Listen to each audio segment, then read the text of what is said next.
Let's get the galette dough started first. So what you're gonna need is a cup of flour and 1/3 cup of cornmeal, a 1/4 teaspoon of salt, and just for fun, a nice little handful of minced up chives. And the next thing that you wanna do is whisk these all together, blending them, smoothing out any lumps, making them all one uniform dry consistency. Make sure you scrape down the sides of the bowl because sometimes the flour or the cornmeal will cling to it without your knowledge. And then once you've got a nice consistency reached, go ahead and add 7 tablespoons of nice cold salted butter. Toss these in the flour to coat them, and then using your fingers sort of break them up into the dry mix.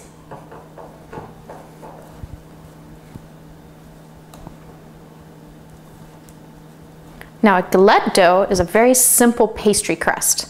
It's a really easy one to make. It's actually very forgiving, really hard to mess up. And what you see me doing is using my fingers here to blend the butter and the flour together. The reason that I am choosing to use my fingers is because I feel like the heat from my hands warms up the butter just enough to blend it beautifully with the flour.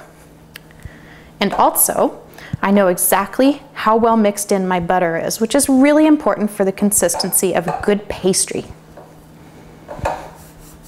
Sometimes rubbing it together in your hands helps to blend it further. And what you're looking for is lumps that are the size of peas to cornmeal, generally speaking. The galette dough is a fantastic pastry to master because it's very versatile. You can make sweet little tarts or you can make savory little tarts. This consistency looks great to me. So I'm just gonna work the crumbs off my fingers here as best I can. And then it's time to move on to the next step. So what you need is a 1/3 cup of ice water. And what that means is that you add a few ice cubes to a measuring cup and then you measure up to the 1/3 cup line. To that, you're going to want to add 3 tablespoons or so of sour cream, yogurt, or buttermilk. Tonight, I'm using sour cream. And you just want to mix these 2 lovely ingredients together, keeping the ice cubes in it so that it stays very cold.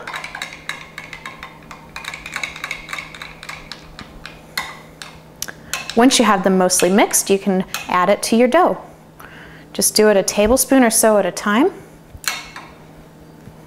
and then fold it in, being very gentle using a nice soft touch. Just want to make the dough cling together. You may or may not use all of your water yogurt mix. It's going to depend on factors in your own kitchen. Just going to have to go by touch on this one.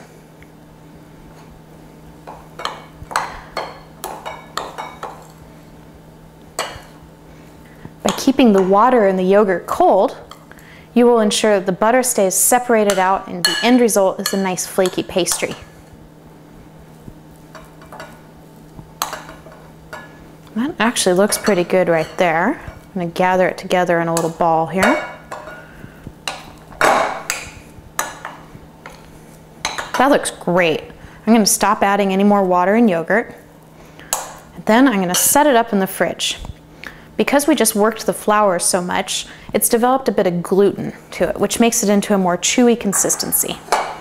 Not necessarily the texture we want in a pastry. So I'm going to dip this in a little bit of flour to kind of help keep it from sticking.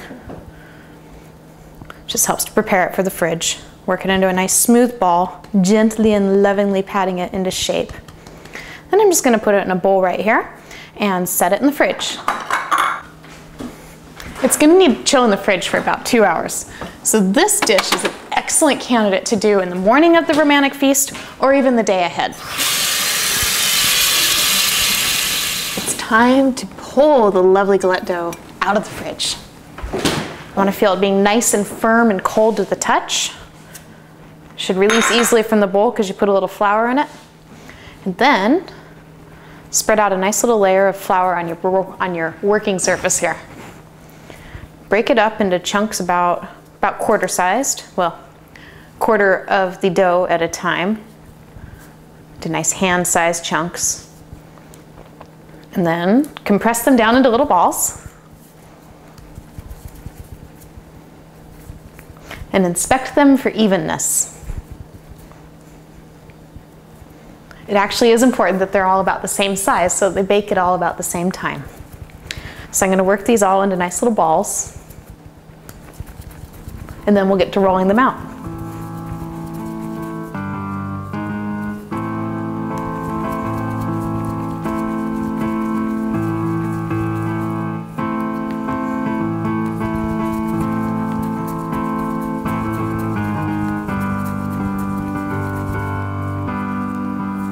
All right, good.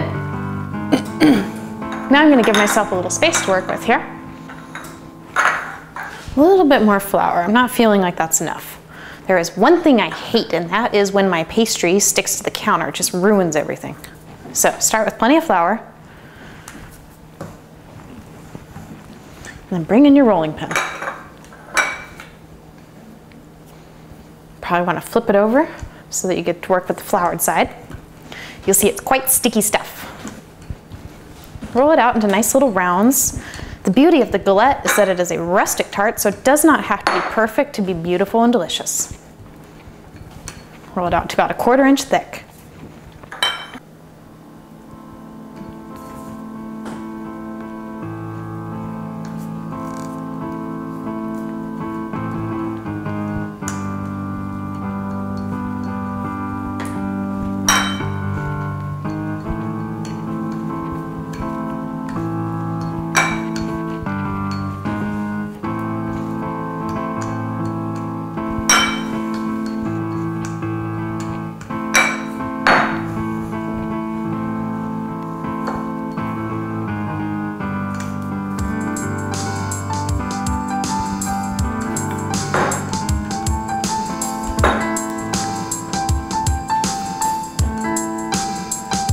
So my rolling motion is kind of gentle, and what I'm doing is letting the weight of the rolling pin do most of the work. And I'm working from the outside in, flipping it over as needed to make sure it's not sticking to my rolling pin or my work surface.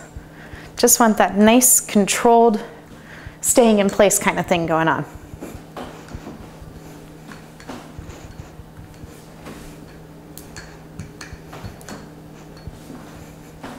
Excellent, now on to the next step. Take a nice thin spatula and work that flour underneath the pastry. This will be your final touch before you start building the galettes. Just want to loosen them up from the counter so that when you go to bake them off, they don't stick. No sticky pastries.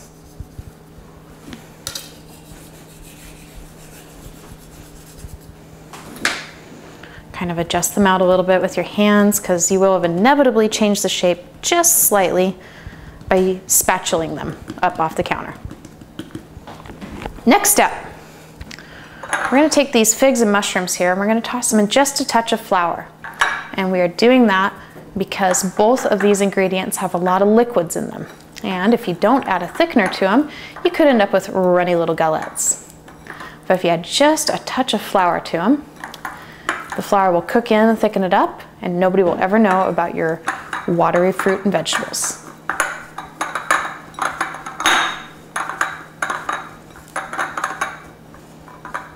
Next step,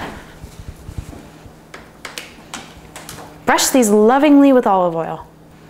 Really just work on the middle part of it. You don't want to work on the edges because that's going to make it harder for the pastry to stick to itself. This adds a nice base that will blend beautifully with the shallot and the garlic and really infuse the whole tart with its savory flavors. Sprinkling the inside with just a little touch of garlic. The garlic's pretty potent stuff. Doesn't need much to work in this recipe. I have about a clove's worth here, minced up. And then a little bit of shallot. Shallot's a beautiful cousin to the onion. It's very mild and sweet, yet pungent. It's really, really great for French cooking. Next part, stack the mushrooms and the figs. Probably take about 2 slices each. Gravitate it towards the center.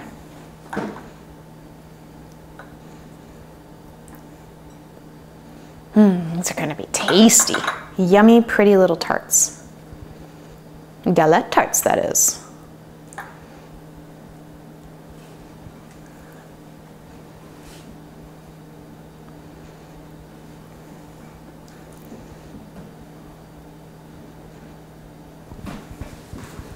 And then sprinkle them with salt and pepper. This will help to bring out the flavors of the figs and the mushrooms. Also helps to expose the more savory side of the fig. And by the way, if you want, you can use dried figs for this recipe. Just give them a little bath in water for a few hours until they soften up, and then slice them. And use them just like you see me using the fresh figs. The final step here. This is the really fun part. What you're gonna do is just sort of flop this crust up over the filling. Kind of pleating it as you go. It's gonna wanna do this naturally, so it's gonna make this job very easy. Try to get this pretty tight up around your fillings for the best baked result. There you go.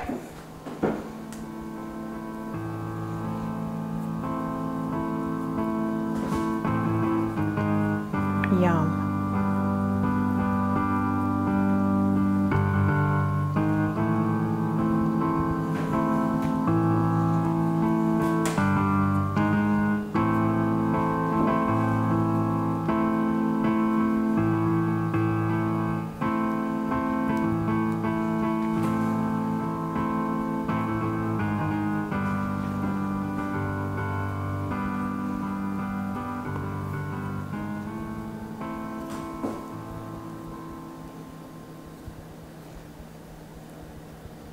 These are ready for the oven.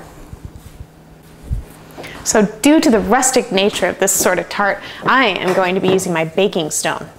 I've got my baking stone pre-warming in my oven that, by the way, I've set to 400 degrees. You want this nice and hot.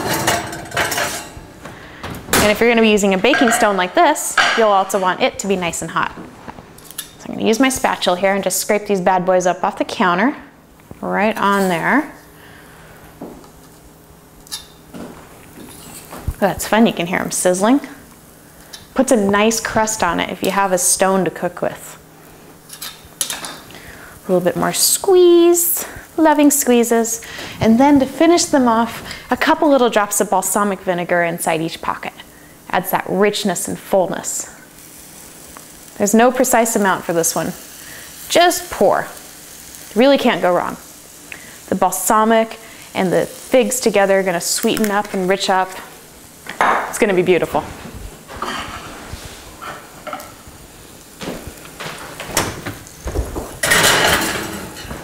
I'm going to bake these for 20 to 25 minutes or until they've reached a color that I like. It's time to get these little beauties out of the oven. They smell so good. They're making me crazy. Oh, beautiful.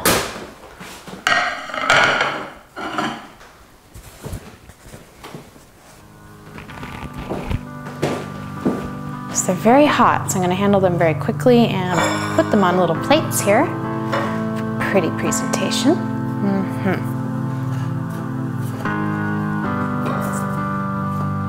And you'll want to let these cool for just a couple moments before you serve them to your sweetie. Wow, those look delicious. Aha! Are you hungry? I am very hungry. They're really, really hot. Should probably give them a couple minutes. Woo!